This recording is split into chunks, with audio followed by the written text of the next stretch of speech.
I am the Tofu Golem. Please enjoy the video. In this video, I will show you how to change your Volkswagen Tiguan key fob battery. First, you will need a new CR 2032 lithium coin battery, which is commonly available. You will also need a small flathead screwdriver. To protect your key fob from any marks, it is a good idea to wrap the tip of your screwdriver with a small piece of electrical tape.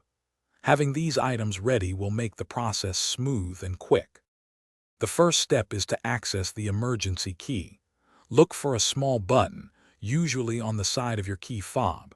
Press and hold this button down.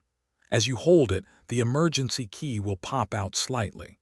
Gently pull the emergency key all the way out of the fob. This reveals a small slot that will help you open the main casing of the key fob. Now let's open the key fob.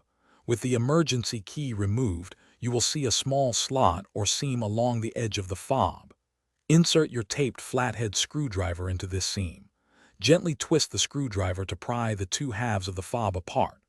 Once open, carefully remove the old battery, noting which side is facing up.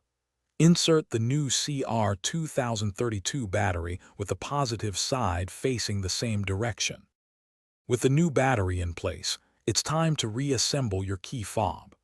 Carefully align the two halves of the fob and press them firmly together until you hear a distinct click, indicating they are securely closed. Then, slide the emergency key back into its designated slot until it locks into position. Finally, test all the buttons on your key fob to confirm that it is working perfectly again. Thanks for watching. Consider subscribing if we helped you today.